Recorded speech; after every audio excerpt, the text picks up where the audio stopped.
ورحمة الله.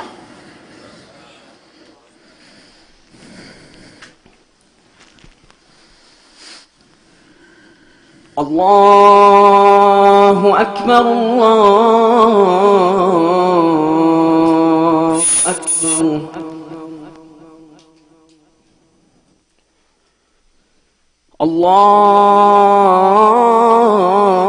الله أكبر الله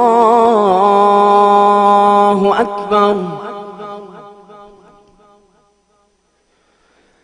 أشهد أن لا إله إلا الله.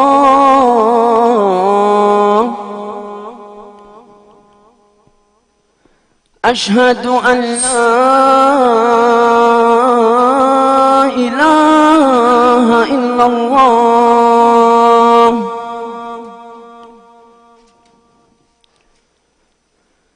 أشهد أن محمدًا رسول الله.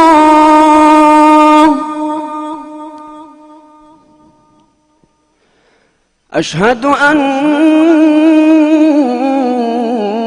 محمدًا رسول الله. حي على الصلاة.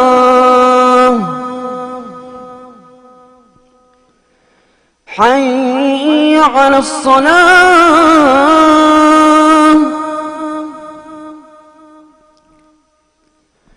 حي على الفلاح.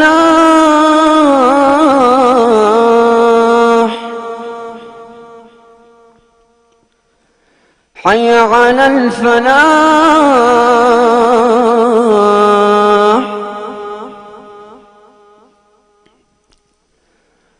الله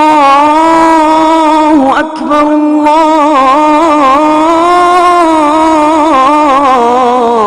الله أكبر. لا إله إلا الله. لا إله إلا الله. إن الحمد لله نحمده ونستعينه ونستغفره ونستهديه ونعوذ بالله تعالى من شرور أنفسنا ومن سيئات أعمالنا. من يهده الله فلا مضل له ومن يضلل فلن تجد له وليا مرشدا. وأشهد أن لا إله إلا الله وحده لا شريك له، وأن سيدنا محمدا عبده ورسوله وصفيه من خلقه وخليله، بلغ الرسالة وأدى الأمانة ونصح للأمة، فكشف الله تعالى به الغمة وجاهد في الله حق جهاده حتى أتاه اليقين من ربه. اللهم صل وسلم على سيدنا محمد الرحمة المهداة وعلى آل بيته الطيبين الطاهرين وعلى أصحابه وعلى من تبعهم بإحسان إلى يوم الدين. يا أيها الذين آمنوا اتقوا الله حق تقاته ولا تموتن إلا وأنتم مسلمون. All praises belonging to Allah Azza wa Jal, and may the peace and blessings be upon His beloved Muhammad sallallahu alayhi wa sallam, and upon his family and companions in entirety. We ask Allah Azza wa Jal on this blessed day of Friday to make us of those who truly understand the essence of ubudiyyah and devotion and worship, who find meaning in their Islam and in their Iman, and who are committed to deen, seeking Allah's pleasure, seeking to be grateful servants, seeking His Jannah, and seeking closer to Him with every passing day in our lives. Allahumma ameen, Allahumma ameen. Amma ba'd, brothers and sisters, in our belief and understanding, the journey of worship is the journey of life. And the believer conceptualizes and understands every interaction and every incident and every event, every perspective that he or she has on life through the lens of worship. I'm worshipping Allah Azza wa Jal with everything in my being. I'm worshipping Allah Azza wa Jal with every nafas I take, with every breath.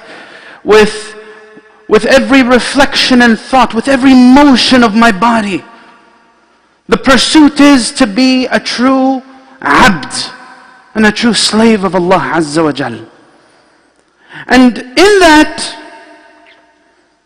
comes a great experience, a special thing. And that is transitioning from my Islam being something I do on occasion, ritually, that is void of meaning and purpose, to being something that actually drives me in my life. Is my sense of Islam, my sense of purpose, is my relationship with Allah Azza wa Jal the focal point of my existence? That's something I should ask myself. And you know what? I may be inclined to say yes, but I should be able to see that in everything I'm doing. In my place of work, in my school and education, and in the way I'm dealing with those around me. With my spouse, with my parents, with my children. That should be felt in every aspect of my life. There's no such thing as my connection being with Allah Azza wa Jal being separated from anything else I do. If I do that, if I separate my relationship with Allah and my relationship with people, that's where I'm going to fall into all kinds of contradictions. If I separate my work and my schooling from seeking Allah's pleasure, then I'm going to find that there's going to be a contradiction between the outward and the inward, between the qalb, the jawarih, between the heart and the limbs. And that's what leads down the road of hypocrisy and nifaq. Have I really believed? Have I really submitted? If I did, then I'll find meaningfulness and intentionality behind my actions and behind my relationships. Brothers and sisters, the reason why I'm speaking about this is because we have a great threat to our sense of iman and faith. And that threat is ritual worship. Is taking deen as a sense of mazahir. I've gone to Jumu'ah, I've done my job. I've fasted Ramadan, I've done my responsibility. I've given my zakah, that's if the person thinks of zakah. Scores of Muslims don't even think of this rukun. I've done my zakah, you can't blame me any further than that. I'm doing my job, quote unquote. It's a wazifa, right? It's a job, just like people have a work schedule. As long as I do my Ramadan and fasting, and as long as I do my salawat and my Jumu'ah, that's enough. That's enough for religion to take part of my life. And what this leads to is leaving religion altogether. We spoke about 2 khutbahs ago, we spoke about atheism and Islam's response to atheism. And last week we spoke about reflection and how being a part of the process of life and how Allah Azza wa Jal has shown us things coming from non-existence into existence actually is for a profound wisdom, so that I may become a person who is deeply reflective. So that I may become a person who understands the wisdom of creation and the purpose behind creation. And today we're adding to this the threat and the opportunity. Many people, many of our children, many people in general, now are second guessing their Islam.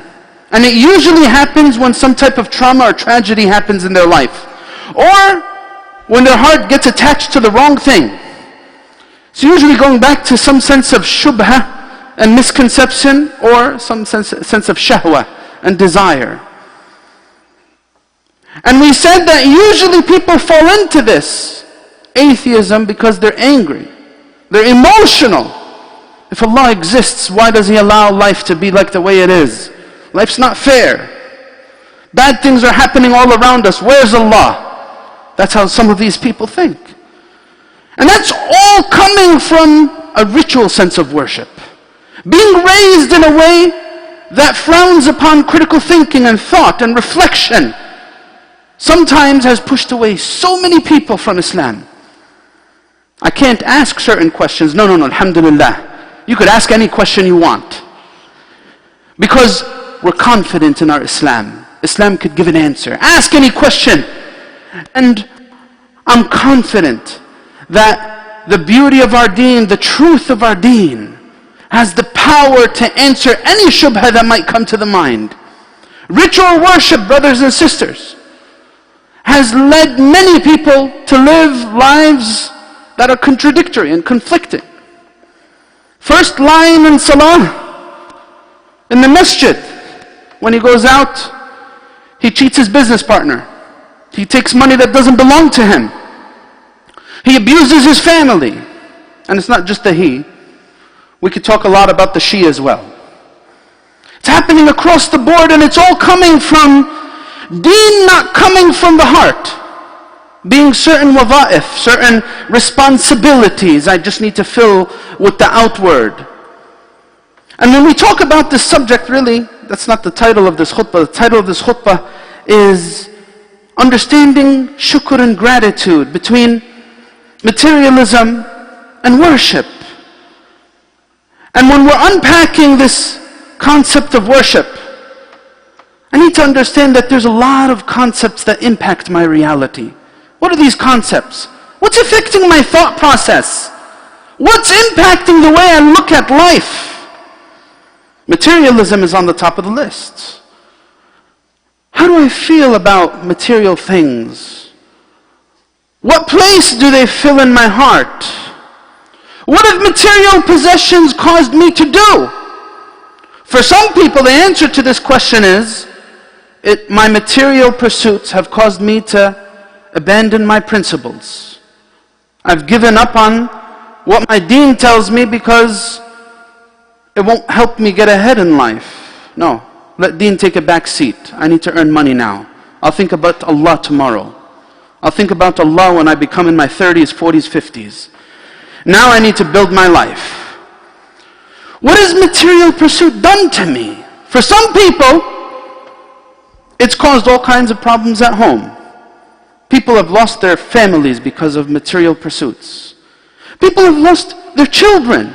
Many people might be sitting listening to this, knowing that, the fact that they chose to have a 14-hour workday has caused them to completely lose their children.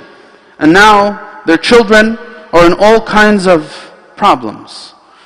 Between kaba'ir, or between leaving the deen, or leading a life that has just too many problems in it. Many people might be listening to this. Hey, was the 14-hour-a-day work schedule really worth it? When my child doesn't even know La ilaha illallah Muhammadur Rasulullah. What has material gain done to me? For some people, it's ended their marriages just because they wanted to do something and gain something. They ended up losing everything in the process. That's a big question. Again, brothers, ifsahu, yafsahillahu lakum. We're going to need to be patient with each other because this is Jum'ah where a lot of people are off work. If you see any space, please move forward. And inshallah at the time of salah, we'll figure it out, bi'idhnillahi ta'ala. What are the concepts that drive my thought process? Again, these are big subjects, brothers and sisters. The sense of ritual worship. And what is it doing to people? Well, if I'm truly sincere, I'm truly grateful, I'm a truly believer, how am I dealing with material things? Another word that really affects the way that people think about things and think about life is individualism. Materialism is the first one. Second one, individualism. What has individualism done to people in terms of their outlook and worldview? What has it done? Individualism has led to a lot of selfishness, has led to a lot of exploitation. People don't trust each other anymore. People are struggling to find friends who are really genuine and sincere and want their best interests because people are used to people taking advantage of them. People have a lot of emotional wounds from relationships because of this. Individualism, what has it done to people? Consumerism, it's another one. And then, the context of this khutbah is, hey, we're in the end of November, everyone knows what's now. We're reminded of certain concepts and principles. Sometimes these concepts and principles are completely stripped of their beautiful meaning. We're going to talk about shukr, inshaAllah, and gratitude. And the beautiful station of ubudiyyah that gratitude symbolizes. Gratitude's a way of life. Consumerism, and what has it done to people? People choosing to live beyond their standards. Let's address this one. People choosing to live beyond their standards, sometimes way beyond their standards. And what has it done to their stress and anxiety? What has it done to their relationships? The brother or sister, $40,000, $50,000, $60,000 credit debt because I need to have a certain type of house. I need to have certain types of cars. I need to have certain types of gadgets. Is that what my life is defined by? Defined by pursuing certain things just to feel a certain way because everyone else around me is doing this. I need to embrace what everyone else is doing. It's not going to make me happy. I tell you what will make me happy. Shukr will make me happy. Gratitude will make me happy. Ikhlas, sincerity, that's going to make me happy. Taqwa, that's what's going to make me happy. Sacrifice, that's what's going to make me happy. Ihsan, excellence, that's what's going to make me happy. Good character, that's what's going to make me happy. People are trying to find happiness. And all of these different ideas end up tainting the channels. How do people view life? There's a lot of other words you could add to this list. You want to add nationalism to it? And culture? What has culture done to people? Culture in itself is not bad. But sometimes it leads to a lot of bad things. To people and their marriages. To people and their family dynamics. Culture. What has it done to people? You know how many victims of culture there are in marriages in our community? Wallahi, sometimes, brothers and sisters, people are the engineers of their own pain and struggle. Their own pain and struggle and sadness and sorrow, they did it to themselves. Why? Because they choose to look at life in a certain way. And through a certain lens that ends up making what Allah made wasi' and spacious very constricted and narrow. Wallahi, it's a beautiful thing and a liberating thing to be a abd of Allah Azza wa Jal, a servant of Allah. It's a liberating thing because all of these things, they create a sense of ubudiyyah and worship to other things. Individualism, worshipping the self. Oh, Ya Allah.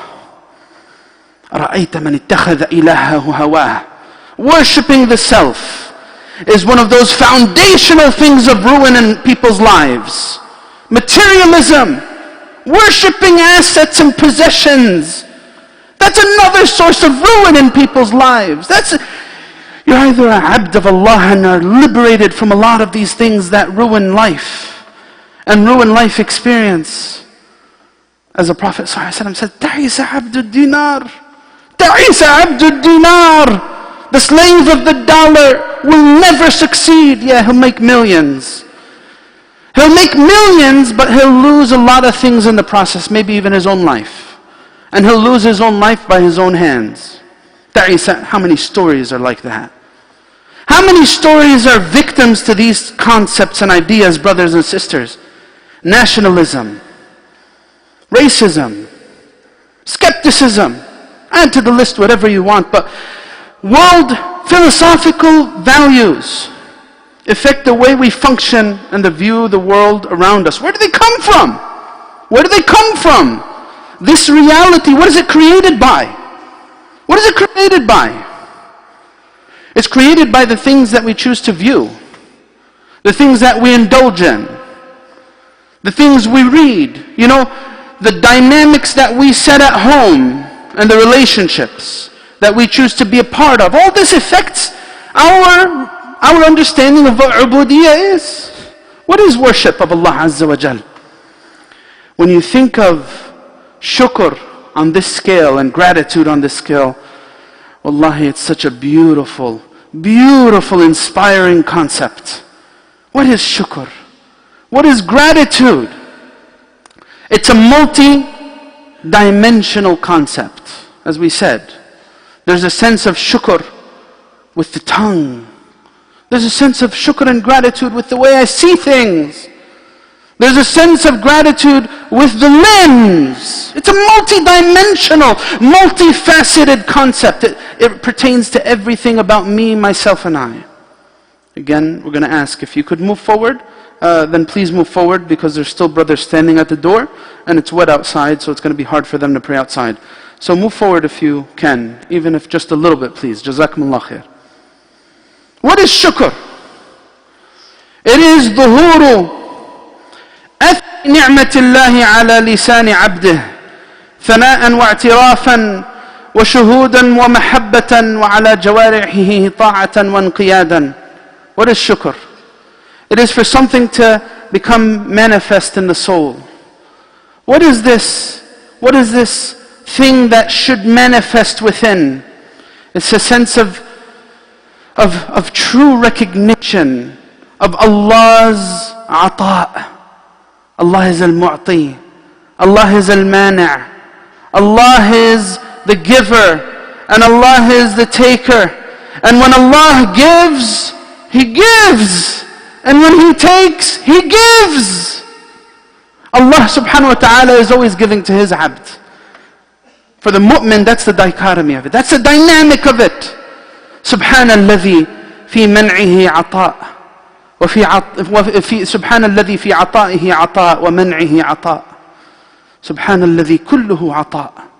Allah subhanahu wa ta'ala, when He denies me of something, that needs shukr too.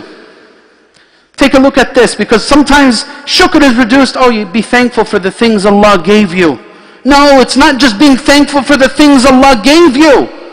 It's for you to experience gratitude with your qalb and your lisan and your jawarih, your heart and your tongue and your limbs, for the things that Allah protected you from. You know how many people waste years of their life in sadness and sorrow over the things they didn't get? Oh, Allah didn't give me this. I wanted that and I tried, but it didn't happen. I wanted this degree. I wanted this career. I wanted this girl. I wanted this guy. Brothers and sisters, I'm not just making this up. I'm serious. There are people who spend years of their life in this dunya, wasting it away, depressed and sad due to circumstance. I wanted this marriage to work out, and my family ruined it, or the girl's family ruined it, or whatnot, and now I can never see happiness ever again because I wanted this girl and it didn't work out. You know how many people think like that? Like every person in their grave right now wishes they could come back just for one day. Every person in their grave wishes they could come back for a day. Yet there are human beings upon the surface of the earth who waste years wishing they were dead. I wish I could die. I wish I could leave this world. And some people actually end up killing themselves. It's sad. It's a tragic reality. Suicide. It's so sad that the person who does this didn't have a positive voice around them to save them from their thought process and to save them from what they fell into. The mind is a precious thing. That's why I'm talking about these concepts and the way we view things, because the way we view things is going to affect the way we live. Brothers and sisters, it is something to become apparent in the heart and in the limbs. That's what shukr is. It's a lifestyle. It's for me to recognize my status and Allah's status. My status, I'm a vulnerable, needy, dependent creation of Allah in His kingdom. And Allah subhanahu wa ta'ala is al-fa'al lima yurid. Is al-khaliq tabaraka wa ta'ala. Is allamul ghuyub, is the knower of the unseen. He's the creator. He's the one who does as He decrees in His creation, in this existence. Our view, shukr, Gratitude is the core of what Iman's all about. And that's why the Quran says, وَإِذْ تَأَذَّنَ رَبُّكُمْ لَإِن شَكَرْتُمْ لَأَزِيدَنَّكُمْ وَلَإِن كَفَرْتُمْ إِنَّ عَذَابِي لَشَدِيدٌ. Allah subhanahu wa ta'ala gives us this dynamic. You either choose the path and the lifestyle of gratitude and all that it entails, or you choose disbelief. Shukr, kufr. Gratitude, disbelief. And what we see from this is actually something, Allah subhanahu wa ta'ala teaches us that the cornerstone of our relationship with Him is centered on shukr and gratitude. Even one of Allah's names is a shakur. It gives a new dimension to think about this concept. Why is Allah a shakur? Why is Allah a shakur? Does Allah need to show gratitude and appreciate? No, that's not what it means. الشكور هو الذي يعطي الثواب العظيم على العمل القليل. الشكور is the one who recognizes everything you do. Nothing is lost to him, whether people appreciate it. Every person who's done something that felt that people didn't appreciate, listen to this. Don't stop doing acts of goodness because you didn't feel like people rewarded you for it. Don't do that. Allah, you know what? How many times have you heard someone say this? The one who does good things for people is a loser. Many people start thinking like this. They start thinking, Wallahi, khasara ala nas. Why should I even sacrifice from my time? Why should I give people? People are ungrateful. People don't deserve it. People and human beings are disgusting. A lot of people think like this. I think most people think like this. After they do acts of goodness and don't get what they expect in return, they start going away from the concept of doing acts of goodness. Realize this. Ash-shakur is the one who knows everything you do.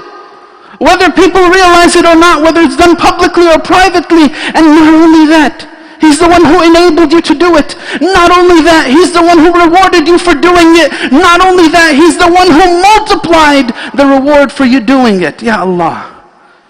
Think of a shakur and then think of thanksgiving. Tell me which one's more inspirational. Brothers and sisters, أَفَلَا أَكُونُ عَبْدًا شَكُورًا. Our Prophet ﷺ teaches us, shukr is not something transactional. Character is not something transactional. Someone who chooses to be nice when people are nice, this is not a person with good character. This is not a person with good character, someone who's nice when people are nice. No, someone who's able to maintain composure in a heated circumstance, that's someone with good character. Someone who's able to overlook the bad things that people do and still be a good person, that's a person with good character. The Prophet ﷺ teaches us this. The Prophet ﷺ, he prayed and he kind of a'bad an-nas. He was the most devout of people in ubudiyyah. And when Sayyidah Aisha asked him, why are you praying so much? You're praying to the point where it's hurting your feet, it's making your feet swell. The Prophet ﷺ, he said, أَفَلَا أَكُونُ عَبْدًا شَكُورًا. It's not about me being protected from sin. So that was the question actually. You're not, why do you do this when you've been protected from sin? Whether it's the future or the past. Allah doesn't, you're not a sinful person, or Muhammad sallallahu alaihi wasallam. Why are you doing this? So the Prophet sallallahu alaihi wasallam said, no, that's not what shukr is. Shukr is not something transactional. أَفَلَا أَكُونُ عَبْدًا شَكُورًا. It's the cornerstone of علاقة العبد بالخالق تبارك وتعالى. Brothers and sisters, shukr and the concept of gratitude teaches us, how will we be when our principles are put to the test? That's really the question. That'll define whether I'm an abd shakir or not. A test of principles. The Prophet ﷺ tells us this. The Quran tells us this. The Quran says, كَلَّا إِنَّ الْإِنسَانَ لَيَطْغَى أَن رَآهُ اسْتَغْنَى. A surah that many people memorize. Our children memorize it. What is the Quran saying here? The human being tends to transgress when he sees himself as mustaghni. I'm independent, I'm strong, I'm able. He tends to transgress, and that's why the test of gratitude is actually something much more difficult than the test of patience. When you're able to do a lot of wrong things and you choose not to, that speaks volumes to character. And that's why the Prophet ﷺ, he tells us that one of the signs of the hour is that there will no longer be people that are trusted. إن من علامات الساعة أن لا تجد بين الناس أمينا حتى لا تجد في القرية الواحدة رجل أمين حتى يقال إن في بني فلان رجل أمين. The Prophet ﷺ says, أو كما قال, that one of the signs of the hour is that you will not find among people that are trusted.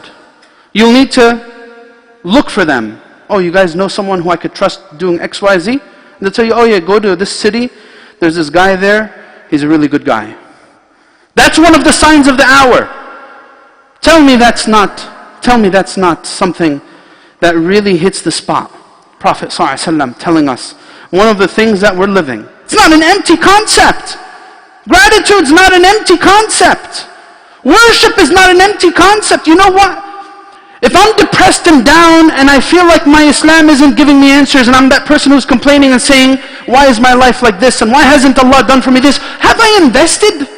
Have I really sought to make Islam and spirituality the centerpiece in my life? Maybe that's the problem. Maybe that's the problem. People expect if you want to make it big and you're going to make money, you need to invest money, right?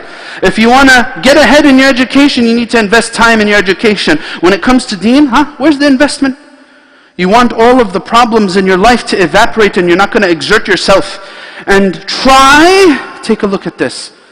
Verses in the Quran. Allah subhanahu wa ta'ala, He tells us, you choose for yourself. What do you want for yourself? There are two verses in Juz' Amma that emphasizes this dynamic we're in. These two verses, the first one is, يا أيها الإنسان إنك كادح إلى ربك. Oh human being!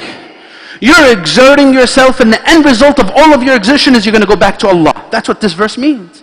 إنك كادح إلى ربك.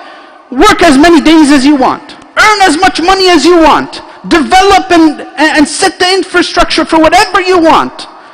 Ultimately, your end result in this cycle is you're going to go back to Allah. إنك كادح, you're exerting yourself. Is your exertion going to be worthwhile or not? That's the question. You know what? Some people, you're going to go through the difficulties. You're either going to learn from them or they're actually going to be useless to you. People go through things in life, difficult things, bitter things, and some people, they walk away from those bitter things better people. And sometimes it just causes a lot of pain and it destroys the person and ruins them. Brothers and sisters, this is life 101. The second verse is لَقَدْ خَلَقْنَا الْإِنسَانَ فِي كَبَدٍ. We've created people in hardship.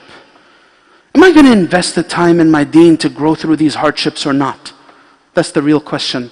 Ask Allah Azza wa Jal to inspire us and to bring us closer to Him and to give us understanding and to make us of those who are true servants of Allah and those who are true in their Islam and Iman and those who find meaning and purpose in it and those who are truly grateful to Him. Subhanahu. Allahumma ameen.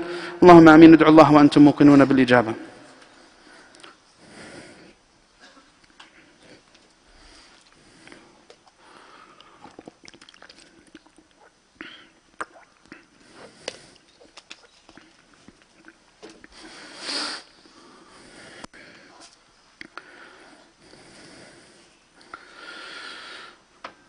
الحمد لله رب العالمين والصلاة والسلام على سيدنا محمد أشرف الخلق وسيد المرسلين وعلى آله وصحبه أجمعين. يا أيها الذين آمنوا اتقوا الله ولتنظر نفس ما قدمت لغد واتقوا الله إن الله خبير بما تعملون.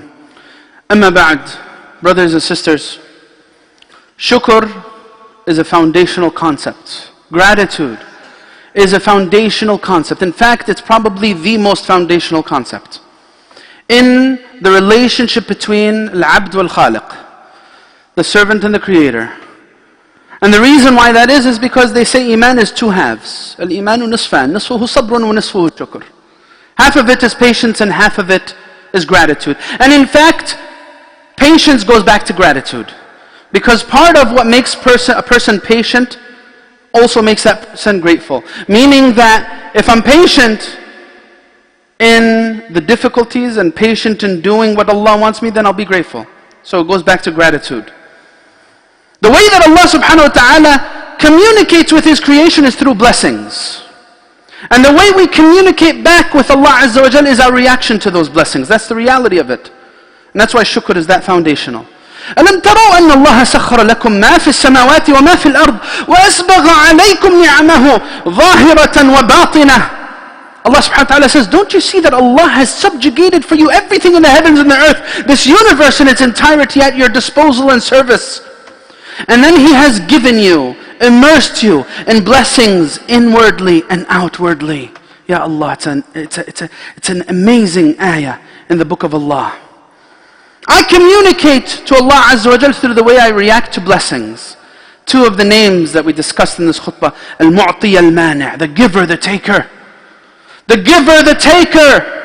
And when Allah gives, He gives, and when He takes, He gives. And the way that I perceive Him as Al-Mu'ti Subhanah will define how I end up dealing with the ni'mah. When the individual overlooks Al-Mu'ti and doesn't realize that Allah gave what He gave, then what happens? عندما يغفل صاحب النعمة عن المنعم يطغى ويزهو بها. The person will have a result of arrogance, pride. He'll abuse that ni'mah. And when the individual gets so caught up in the blessings of others and loses sight of Allah giving them those blessings, that individual will feel a sense of hasad and envy. Oh, this fulan has this and fulana has that. I wish I had this and I wish I had that. Not realizing that Allah Azza wa Jalla al-Muhsin huwa alladhi أظهر هذه النعم. Allah al-Muhsin, the excellent one, is the one who made this ni'mah appear upon the hands of fulan and fulan. Blessings are not permanent. Nothing is permanent in life. That's how the believer understands it, and that's why we make the dua. Allahumma inni a'udhu bika min zawali ni'matik wa tahawuli afiyatik wa fujaati niqmatik wa jami' sakhatik. The mu'min makes this dua, oh Allah, I seek refuge in you from the diminishment of your blessings, and for afiyah and well-being to be into niqmah and punishment. You know how many people have things they wish they never had? You know how many people have things they wish they never had? Tell that to someone who's depressed about life because he wish he had a lot of things that other people have. Ask Allah Azza wa Jal to give us understanding and guidance. Allahumma ameen. اللهم اغفر لنا وارحمنا وعافنا واعف عنا وتجاوز عن سيئاتنا. اللهم اغفر لصغيرنا وكبيرنا وذكرنا وانثانا وشاهدنا وغائبنا. اللهم من احييته منا فاحيه على الايمان ومن امته منا فامته على الاسلام. اللهم اجعل خير عمرنا اخره واجعل خير عملنا خواتمه واجعل خير ايامنا يوم نلقاك فيه وانت راض عنا. امين امين. واخر دعوانا الحمد لله رب العالمين. Inshallah, وأقم الصلاة. Inshallah, as we said, we're going to pray Salat al-Asr after Adhan, which is very soon. Jazakumullah khair.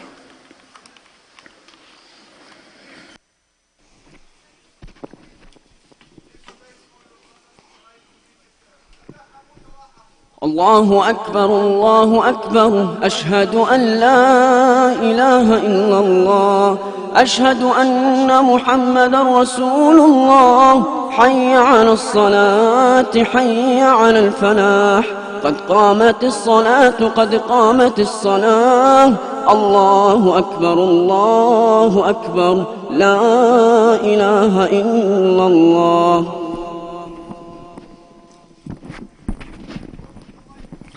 La ilaha illallah. Istaqimi yarhamkumullah.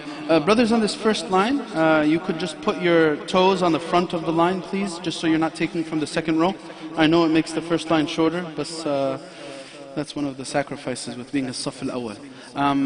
So any space in the back, please move in, please, just so everyone has a place to pray.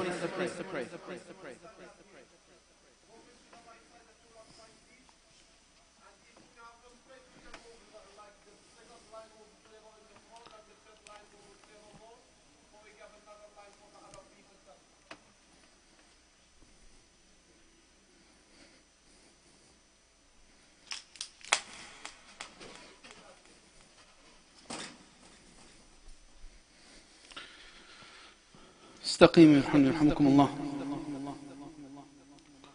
الله أكبر.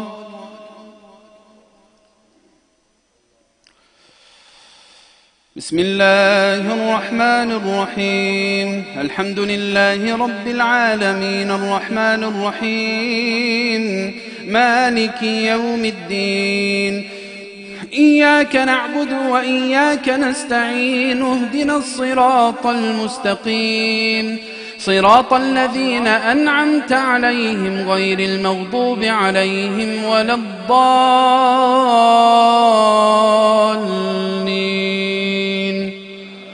آمين.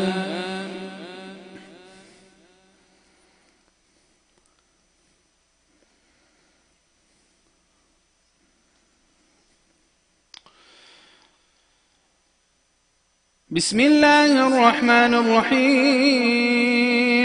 والتين والزيتون وطور سينين وهذا البلد الأمين.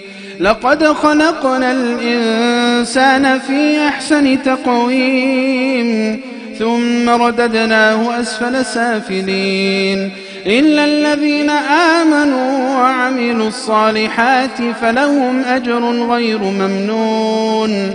فما يكذبك بعد بالدين أليس الله بأحكم الحاكمين.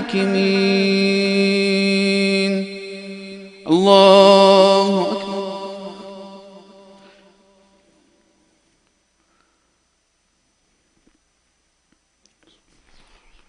سمع الله لمن حمده.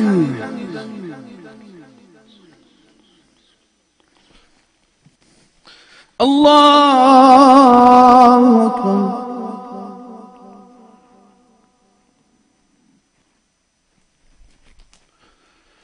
الله أكبر.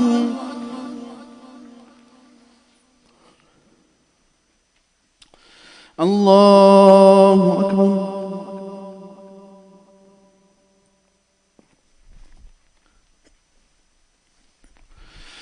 الله أكبر. بسم الله الرحمن الرحيم. الحمد لله رب العالمين الرحمن الرحيم مالك يوم الدين.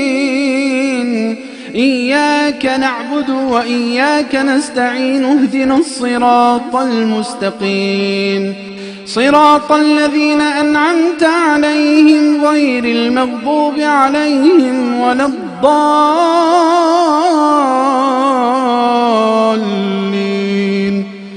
آمين.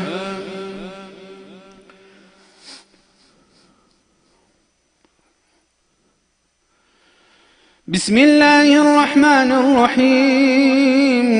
ويل لكل همزة لمزة الذي جمع مالا وعدده يحسب أن ماله أخلده كلا لينبذن في الحطمة وما أدراك ما الحطمة نار الله الموقدة التي تطلع على الأفئدة إنها عليهم مؤصدة في عمد ممددة. الله أكبر.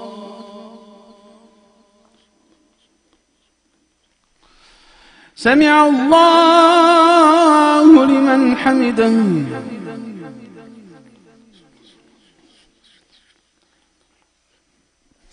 الله أكبر.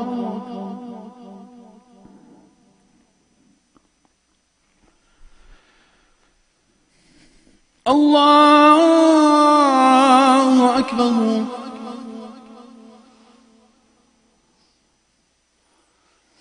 الله أكبر.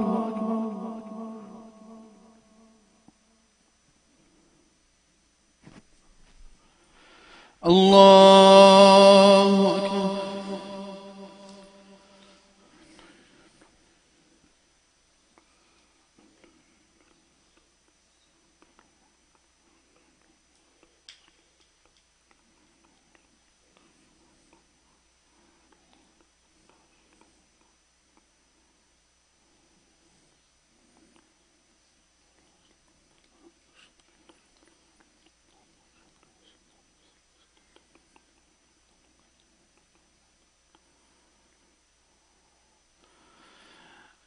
السلام عليكم ورحمة الله. السلام عليكم ورحمة الله.